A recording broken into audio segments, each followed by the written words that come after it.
করেছেন বলে যে আমি বিএনপির নেত্রী, আমি দখলে। বিএনপি নেত্রী ব্রিটিশ নাগরিক জেবা আমিন আহমেদ লোভ, ক্ষমতা, প্রতারণা, ক্রাশ আর অনৈতিকতার আরেক নাম। বর্তমানে এক নজিরবিহীন স্ক্যান্ডাল ও আইনি জটিলতার সৃষ্টি হয়েছে তাকে নিয়ে। আর এসব ঘটনায় বিব্রত খোদ বিএনপি। বিভিন্ন সময় নানা নেতিবাচক ঘটনার জন্ম দিয়ে সমালোচিত হওয়া জেবা নিজ জেলা ঝালকাঠি থেকে রাজধানী ঢাকা কোনো স্থানেই নিজের অবস্থান ধরে রাখতে পারেনি।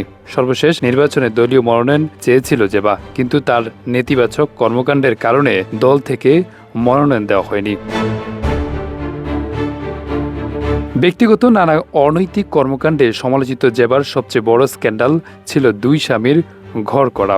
2005 থেকে 2007 2 বছর একই সঙ্গে দুই স্বামীর ঘর করেছিলেন তিনি, যা ব্যাপক সমালোচনার জন্ম দেয়। এর মধ্যে প্রথম স্বামী, যিনি ছিলেন প্রবাসী, তাকে ভয়ভীতি দেখিয়ে হাতিয়ে নিয়েছিলেন বিশাল অঙ্কের টাকা। এছাড়াও সন্তানকে আটকে রেখে সম্পদ কুক্ষিগত করার চেষ্টার মাধ্যম তাকে বিপর্যস্ত করে রেখেছিল জেবা।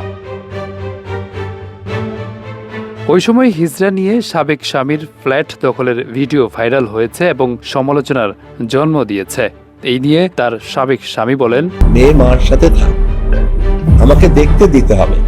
জেবার সাবেক স্বামী মোকাররম হোসেন জানিয়েছেন, ক্ষমতার কাজে লাগিয়ে বিএনপির নাম ব্যবহার করে তাকে হুমকি দিয়ে যাচ্ছেন। একই সঙ্গে জেবা এখন চেষ্টা করছে সংরক্ষিত আসন থেকে এমপি হওয়ার। যদি সেটা হতে পারে তাহলে ক্ষমতার বলে কি করবেন, এসব ভেবেই যেন আতঙ্কিত সাবেক স্বামী।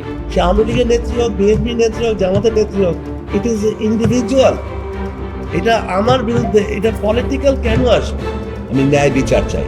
জেবা আমিনার সীমাহীন লোভ ও অনৈতিকতার শিকার হতে হয়েছে নিজ পরিবারকেও। গুলশান 2 নম্বরের 108 নম্বর রোড অবস্থিত 17 নম্বর প্লটটি ছিল তার বাবার রেখে যাওয়া পৈতৃক সম্পত্তি, যা কনকর্ড আতিয়া নামে পরিচিত। অভিযোগ উঠেছে যে প্লটটি ডেভেলপার কোম্পানির মাধ্যমে বহুতল ভবন নির্মাণের পর গত 15 বছর ধরে জেবা আমিন ক্ষমতার দাপটে পুরো ভবনের মালিকানা এককভাবে কুক্ষিগত করে রেখেছেন।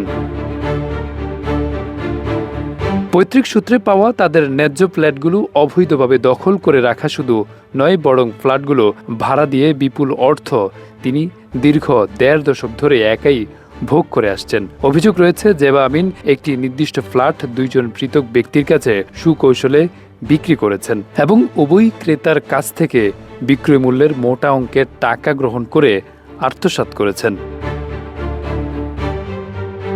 আরাফাত হোসেন, যুগের চিন্তা।